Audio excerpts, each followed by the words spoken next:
2026 June 18ನೇ ತಾರೀಕು ಗುರುಪುಷ್ಯ ಯೋಗ ಇದೆ. ಈ ಯೋಗ ಬರಲಿಕ್ಕೆ 12 ವರ್ಷ ಕಾಯಬೇಕು. ಅಷ್ಟು ವೈಶಿಷ್ಟ್ಯ ಇದೆ ಈ ಗುರುಪುಷ್ಯ ಯೋಗದಲ್ಲಿ. ಗುರುಪುಷ್ಯ ಯೋಗ ಅಂದರೆ ಗುರುವಾರ ಇದೆಯಲ್ಲ, ಒಂದು ವಾರದ ಒಂದು ಚಕ್ರ, ಅದು ವ್ಯೂಹ. ಅದಕ್ಕೆ ಒಂದು ವಾರಕ್ಕೆ ಒಬ್ಬೊಬ್ಬ ದೇವತೆಗಳು ಅಂತ ದೇವರು ನಿಯೋಜನೆ ಮಾಡಿದ್ದಾನೆ. ಗುರುವಾರಕ್ಕೆ ಬೃಹಸ್ಪತ್ಯಾಚಾರ್ಯರು ಅಧಿಪತಿಗಳು. ಹಾಗೆ 27 ನಕ್ಷತ್ರಗಳಿಗೂ ಒಬ್ಬೊಬ್ಬ ದೇವತೆಗಳನ್ನು ಅಧಿಪತಿಯನ್ನಾಗಿ ದೇವರು ನಿಯೋಜನೆ ಮಾಡಿದ್ದಾನೆ. ಪುಷ್ಯ ನಕ್ಷತ್ರಕ್ಕೂ ಕೂಡ ಬೃಹಸ್ಪತ್ಯಾಚಾರ್ಯರೇ ಅಧಿಪತಿಗಳು.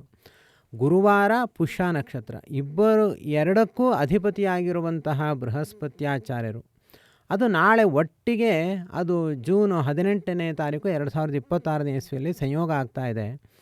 ಇದು ಗುರುಪುಷ್ಯ ಯೋಗ ಅನೇಕ ಬಾರಿ ಬರುತ್ತೆ, ವರ್ಷದಲ್ಲಿ 2-3 ಬಾರಿ ಬರುತ್ತೆ, ಪ್ರತಿ ವರ್ಷವೂ ಬರುತ್ತೆ. ಆದರೆ ಈ ಬಾರಿ ಬಂದಿರುವಂತಹ ಗುರುಪುಷ್ಯ ಯೋಗ ಅದು ತುಂಬ ವೈಶಿಷ್ಟ್ಯಪೂರ್ಣವಾದದ್ದು. 12 ವರ್ಷಕ್ಕೆ ಒಮ್ಮೆ ಮಾತ್ರ ಬರುವಂಥ ಯೋಗ ಅಂತ ಹೇಳ್ಬೋದು. ಯಾಕೆ ಅಂದರೆ ಕರ್ಕಾಟಕ ರಾಶಿ ಅದು ಬೃಹಸ್ಪತ್ಯಾಚಾರ್ಯರಿಗೆ ಸಿಂಹಾಸನ ಇದ್ದಂತೆ. ಅಂದರೆ ಕರ್ಕಾಟಕ ರಾಶಿ ಗುರುವಿನ ಅದು ಉಚ್ಚ ಸ್ಥಾನ. ಒಬ್ಬ ರಾಜ ಆದವನು ಸಿಂಹಾಸನದ ಮೇಲೆ ಕೂತಾಗ ಎಷ್ಟು ಶಕ್ತಿ ಇರುತ್ತೆ ಅವನಿಗೆ. ಅವನು ಕೇವಲ ತನ್ನ ಕಣ್ಣಿನ ಹುಬ್ಬಿನ ಕುಣಿತದಿಂದಲೇ ಎಲ್ಲ ಕೆಲಸವನ್ನು ಮಾಡಿಬಿಡ್ತಾನೆ ಭ್ರೂವಿಲಾಸದಿಂದ ಸಿಂಹಾಸನದಲ್ಲಿ ಇದ್ದಾಗ. ಅದೇ ರಾಜ ಒಂದು ವೇಳೆ ಪರರಾಷ್ಟ್ರಕ್ಕೆ, ಮತ್ತೊಬ್ಬರ ರಾಷ್ಟ್ರಕ್ಕೆ ಹೋದಾಗ ಅಥವಾ ಬೇರೆ ಕಡೆ ಹೋದಾಗ ಅವನಿಗೆ ಗೌರವ ಇರುತ್ತೆ, ಆದರೆ ಅಷ್ಟು ಶಕ್ತಿ ಇರೋಲ್ಲ. ಸಿಂಹಾಸನದಲ್ಲಿ ಕುಳಿತಾಗ ಅವನಿಗೆ ಎಷ್ಟು ಶಕ್ತಿ ಇರುತ್ತೋ ಅಷ್ಟು ಶಕ್ತಿ ಅವನು ಪರರಾಷ್ಟ್ರಗಳಿಗೆ ಹೋದಾಗ ಇರೋದಿಲ್ಲ. ಹಾಗೆಯೇ ಎಲ್ಲ ಗ್ರಹಗಳಿಗೂ ಕೂಡ ಹಾಗೆ. ಗುರುವಿಗೆ ಉಚ್ಚಸ್ಥಾನ ಅದು ಕರ್ಕಾಟಕ ರಾಶಿ. ಕರ್ಕಾಟಕ ರಾಶಿಯಲ್ಲೂ ಕೂಡ ವಿಶೇಷವಾಗಿ ಪುಷ್ಯ ನಕ್ಷತ್ರ ಅದು ಗುರುವಿನ ಸಿಂಹಾಸನ ಸ್ಥಾನ ಇದ್ದಂಗೆ. ಅದು ನಾಳೆ ದಿವಸ ಅಲ್ಲಿ ಅವನು ಸಿಂಹಾಸನದಲ್ಲಿ ಕುಳಿತು ಅದರಲ್ಲೂ ಕೂಡ ಉಚ್ಛ್ರಾಯ ಸ್ಥಿತಿಯನ್ನು ಹೊಂದುವಂತಹ ಒಂದು ಸನ್ನಿವೇಶ. ಅಂದರೆ ಈಗಾಗಲೇ ನಾನು ಹೇಳಿದಂತೆ 12 ವರ್ಷಕ್ಕೆ ಒಮ್ಮೆ ಮಾತ್ರ ಗುರು ಕರ್ಕಾಟಕ ರಾಶಿಯನ್ನು ಪ್ರವೇಶ ಮಾಡ್ತಾನೆ. ಅದರಲ್ಲೂ ಕೂಡ ಪುಷ್ಯ ನಕ್ಷತ್ರ ಪ್ರವೇಶ ಅದು 1 ದಿವಸ ಮಾತ್ರ ಇರುತ್ತೆ. ಅಂದರೆ 12 ವರ್ಷದಲ್ಲಿ 1 ತಿಂಗಳು ತುಂಬ ವಿಶೇಷ, 1 ವರ್ಷ ತುಂಬ ವಿಶೇಷ ಕರ್ಕಾಟಕದಲ್ಲಿ ಬೃಹಸ್ಪತಿ ಇದ್ದಾಗ. ಅದರಲ್ಲೂ ಕೂಡ ಪುಷ್ಯ ನಕ್ಷತ್ರದಲ್ಲಿ ಇನ್ನೂ ವಿಶೇಷ. ಆದ್ದರಿಂದ ಈ ಗುರುಪುಷ್ಯ ಯೋಗವನ್ನು ನಾವು ಸಾರ್ಥಕ ಮಾಡಿಕೊಳ್ಬೇಕು. ಇದನ್ನು ಉಳಿದ ದಿವಸಗಳಂತೆ ನಾಳೆ ದಿವಸವೂ ಕೂಡ ಅಂತ ಭಾವಿಸಬಾರ್ದು. 12 ವರ್ಷಕ್ಕೆ ಒಮ್ಮೆ ಬರುವಂತಹ ಯೋಗವನ್ನು ನಾವು ಎಷ್ಟು ಶ್ರದ್ಧೆಯಿಂದ ಆಚರಿಸಬೇಕು ಅನ್ನೋದನ್ನು ಪ್ರತ್ಯೇಕವಾಗಿ ಹೇಳುವ ಅವಶ್ಯಕತೆ ಇಲ್ಲ. ಈ ಗುರುವಿಗೆ ಎಲ್ಲಿಲ್ಲದ ಸ್ಥಾನ ಇದೆ. ಗ್ರಹಗಳಲ್ಲಿ ಒಬ್ಬೊಬ್ಬ ಗ್ರಹಗಳಿಗೆ ಒಂದೊಂದು ಶಕ್ತಿ ಇದೆ. ಅದರಲ್ಲಿ ಗುರುಹು ಜೀವಹ ಅಂತ ಹೇಳ್ತಾರೆ ಜ್ಯೋತಿಷ್ಯ ಗ್ರಂಥದಲ್ಲಿ. ಅಂದರೆ ಅವನು ಜೀವಕಾರಕ. ಈಗ ಒಂದು ದೇಹ ಅಂತ ಇಟ್ಕೊಳ್ಳಿ, ಅದರಲ್ಲಿ ಕಣ್ಣಿರುತ್ತೆ, 2 ಕೈ ಇರುತ್ತೆ, 2 ಕಾಲಿರುತ್ತೆ, ಹೀಗೆಲ್ಲ ಇರುತ್ತೆ ತಾನೆ. ಹಾಗೆ ಸೂರ್ಯ, ಚಂದ್ರ, ಬುಧ ಅಂದರೆ ಬುದ್ಧಿ, ಸೂರ್ಯ ಅಂದರೆ ಕಣ್ಣು, ಚಂದ್ರ ಅಂದರೆ ಮನಸ್ಸು. ಹೀಗೆ ಒಬ್ಬೊಬ್ಬ ಗ್ರಹಗಳು ಒಂದೊಂದು ದೇಹದ ಅವಯವಗಳಾಗ್ತಾರೆ. ಗುರು ಯಾವ ಸ್ಥಾನವನ್ನು ಹೊಂದುತ್ತಾನೆ ಅಂದರೆ ಅವನು ಜೀವ, ದೇಹದಲ್ಲಿರುವ ಜೀವನೇ ಗುರು. ಅಂದರೆ ಅಷ್ಟು ಶಕ್ತಿ ಇದೆ ಆ ಗುರುವಿಗೆ. ಗುರು ಮುಂದೆ ಯಾವ ಗ್ರಹಗಳು ಏನೂ ಅಲ್ಲ. ಬೃಹಸ್ಪತ್ಯಾಚಾರ್ಯರ ಮುಂದೆ ಅಂದರೆ ಗುರುವಿನ ಮುಂದೆ ಉಳಿದೆಲ್ಲ ಗ್ರಹಗಳು ಮನೆಯ ಕೆಲಸ ಮಾಡುವಂಥವ್ರು ಅಂತ ಹೇಳಿದ್ರೂ ತಪ್ಪಾಗೋಲ್ಲ. ಸೂರ್ಯ, ಚಂದ್ರ, ಬುಧ, ಶುಕ್ರ, ಶನಿ, ರಾಹು, ಕೇತು ಇವರೆಲ್ಲರೂ ಕೂಡ ಗುರುಗ್ರಹದ ಅನುಚರರು, ಅವರ ಸೇವಕರು. ನಮಗೆ ಇದು ಕಲ್ಪನೆ ಇಲ್ಲ. ನಾವೇನು ಅಂದ್ಕೊಂಡ್ಬಿಟ್ಟಿದ್ದೀವಿ, ನವಗ್ರಹಗಳು ಎಲ್ಲರೂ ಸಮಾನ, ನವಗ್ರಹ ದೇವಸ್ಥಾನಕ್ಕೆ ಹೋದರೆ ಎಲ್ಲರೂ ಕೂಡ ಸಮಾನವಾಗಿ ಇಟ್ಟುಬಿಟ್ಟಿರ್ತಾರೆ, ಇಷ್ಟೇ ನಮ್ಮ ತಲೆಯಲ್ಲಿ ಬರುತ್ತೆ. ಹಾಗಲ್ಲ ಅದು ಕಲ್ಲಿನ ನವಗ್ರಹ ದೇವತೆಗಳನ್ನ ನಾವು ತಲೆಯಲ್ಲಿ ತಂದ್ಕೊಳ್ಳೇಬಾರ್ದು. ಬೃಹಸ್ಪತ್ಯಾಚಾರ್ಯರು ಎಲ್ಲ ದೇವತೆಗಳಿಗೂ ಉಪದೇಶ ಮಾಡ್ತಾ ಇರುವಂತಹ ತುಂಬ ದೊಡ್ಡ ದೇವತೆ ಅವರು. ಅವರನ್ನು ಮೀರಿಸುವ ದೇವತೆ ಯಾವ ಗ್ರಹಗಳೂ ಕೂಡ ಅಲ್ಲ. ಅವರ ಕಾಲಿನ ಕೆಳಗಡೆ ಕುಳಿತುಕೊಳ್ಳುವವರು ಸೂರ್ಯ, ಚಂದ್ರ, ಶುಕ್ರ ಮೊದಲಾದವರೆಲ್ಲರೂ ಕೂಡ. ಅಷ್ಟು ಉನ್ನತ ಸ್ಥಾನ. ಗುರು ಶುಕ್ರ ಸಮಾನ ಅಂದುಬಿಡ್ತಾರೆ ಜ್ಯೋತಿಷಿಗಳು. ಸಮಾನ ಆಗಲಿಕ್ಕೆ ಸಾಧ್ಯವೇ ಇಲ್ಲ. ಗುರುವಿನ ಒಂದು ರೋಮಕ್ಕೂ ಸಮಾನ ಅಲ್ಲ ಶುಕ್ರ. ಅಷ್ಟು ಶ್ರೇಷ್ಠ ದೇವತೆ ಗುರು. ನಮಗೆ ಆ ಗ್ರಹ ನೋಡಿದಾಗ ಗ್ರಹವೂ ಕೂಡ ತುಂಬ ದೊಡ್ಡದು ಅಲ್ವಾ. ಆದರೆ ಆ ಜೀವ ಇದೆಯಲ್ಲ, ಗುರು ಅನ್ನುವಂತಹ ಒಂದು ತತ್ವ, ಗುರು ಅನ್ನುವಂಥ ಒಬ್ಬ ದೇವತೆ, ಆತ ತುಂಬ ದೊಡ್ಡ ದೇವತೆ ಆತ. ಆದ್ದರಿಂದ ಎಲ್ಲ ನವಗ್ರಹಗಳನ್ನು ಕೂಡ ಅವನೇ ನಡೆಸುವಂಥವನು. ಅಷ್ಟು ಶಕ್ತಿ ಆ ಗುರುಗ್ರಹಕ್ಕೆ ಇದೆ. ಈ ವಿಷಯವನ್ನು ನಾವು ಯಾವ ಕ್ಷಣದಲ್ಲೂ ಕೂಡ ಮರೆಯಬಾರ್ದು.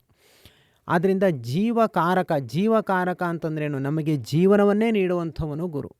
ಇಂತಹ ಗುರು ಕರ್ಕಾಟಕ ರಾಶಿಯಲ್ಲಿ ಇದ್ದಾಗ ಅದು ತುಂಬ ವಿಶೇಷ ಫಲ. ಆದ್ದರಿಂದಲೇ ಶ್ರೀರಾಮಚಂದ್ರ ಕರ್ಕಾಟಕ ರಾಶಿಯಲ್ಲೇ ಹುಟ್ಟಿತ್ತು, ಅವತಾರ ಮಾಡಿತ್ತು.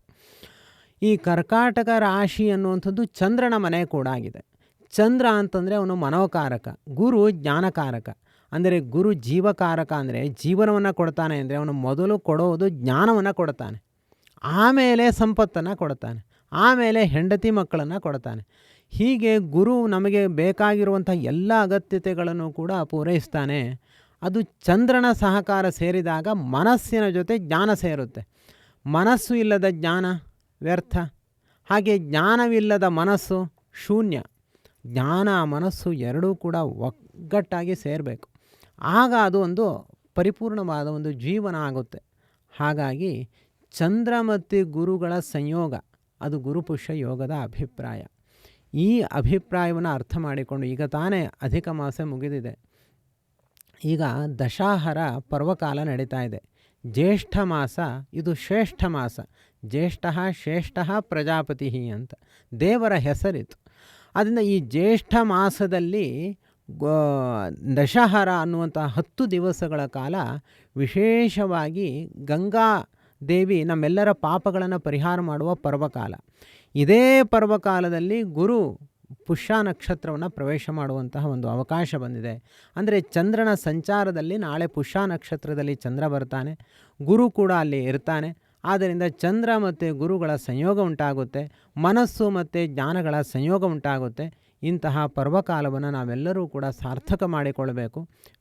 ವಿಶೇಷವಾಗಿ 8 ರಾಶಿಗಳಿಗೆ ಗುರುಬಲ ಇಲ್ಲ. ಆ 8 ರಾಶಿಯನ್ನು ಹೊಂದಿರುವವರು ವಿಶೇಷವಾಗಿ ನಾಳೆಯ ದಿವಸ ಗುರುವಿನ ಅನುಗ್ರಹವನ್ನು ಪಡೆದುಕೊಳ್ಳಿಕ್ಕೆ ಮನಸ್ಸನ್ನು ಮಾಡಬೇಕು. ಅದನ್ನು ನಾನು ಮತ್ತೊಂದು ಪ್ರವಚನದಲ್ಲಿ ನಾನು ತಿಳಿಸ್ತೀನಿ. ವಾಸ್ತವವಾಗಿ ಕರ್ಕಾಟಕದಲ್ಲಿ ಗುರು ಇದ್ದಾಗ ಯಾರಿಗೂ ತೊಂದರೆ ಇಲ್ಲ, ಯಾಕೆಂದರೆ ಅವನು ಸಿಂಹಾಸನದಲ್ಲಿದ್ದಾಗ ಎಲ್ಲರಿಗೂ ಒಳ್ಳೆಯದನ್ನೇ ಮಾಡ್ತಾನೆ. ಆದರೂ ಜ್ಯೋತಿಷ್ಯದ ಪ್ರಕಾರ 1ನೆಯ ಮನೆ, 3ನೆಯ ಮನೆ, 6ನೇ ಮನೆ ಇದಕ್ಕೆಲ್ಲ ಗುರುಬಲ ಇಲ್ಲದೇ ಇರುವಂತಹ ಮನೆಗಳು ಅಂತಲೇ. ಆದ್ದರಿಂದ ಅಂಥವರು ವಿಶೇಷವಾಗಿ ನಾಳೆ ಆರಾಧನೆಯನ್ನು ಮಾಡಿದಾಗ ಅವರಿಗೆ ವಿಶೇಷವಾಗಿ ಗುರು ಅನುಗ್ರಹ ಉಂಟಾಗುತ್ತೆ, ಈ ವರ್ಷ ಹಸನ್ಮುಖಿಯಾಗುತ್ತೆ ಎಂಬುದಾಗಿ ಹೇಳ್ತಾ, ಎಲ್ಲರೂ ಕೂಡ ರಾಘವೇಂದ್ರ ಸ್ವಾಮಿಗಳು ಬೇರೆ, ಬೃಹಸ್ಪತ್ಯಾಚಾರ್ಯರು ಬೇರೆ, ಅದನ್ನು ಕನ್ಫ್ಯೂಷನ್ ಮಾಡ್ಕೊಳ್ಬೇಡಿ. ಬೃಹಸ್ಪತ್ಯಾಚಾರ್ಯರು ತುಂಬ ದೊಡ್ಡವರು, ತುಂಬ ದೊಡ್ಡವರು. ಈ ರಾಘವೇಂದ್ರ ಸ್ವಾಮಿಗಳಲ್ಲಿ ಬೃಹಸ್ಪತ್ಯಾಚಾರ್ಯರು ಸನ್ನಿಧಾನವನ್ನು ಹೊಂದಿರ್ತಾರೆ. ಹಾಗೆ ಅನುಸಂಧಾನವನ್ನು ಮಾಡಿ ನಾಳೆ ಗುರುರಾಯರನ್ನು ವಿಶೇಷವಾಗಿ ಆರಾಧನೆಯನ್ನು ಮಾಡಿ, ಬೃಹಸ್ಪತ್ಯಾಚಾರ್ಯರನ್ನು ಕೂಡ ಆರಾಧನೆ ಮಾಡಿ ಗುರುಬಲವನ್ನು ಪಡೆದುಕೊಂಡು ನಿಮ್ಮ ಈ ವರ್ಷ ಸಾರ್ಥಕ ಆಗಲಿ ಎಂಬುದಾಗಿ ಹೇಳ್ತಾ, ಸರ್ವಗುಣ ಸಂಪೂರ್ಣ ಸರ್ವದೋಷ ವಿವರ್ಜಿತ ಪ್ರೀಯತಾಂ ಪ್ರೀತೇವಾಲಂ ವಿಷ್ಣುರ್ಮೇ ಪರಮಃ ಸುಹೃತು. ಶ್ರೀಕೃಷ್ಣಾರ್ಪಣಮಸ್ತು.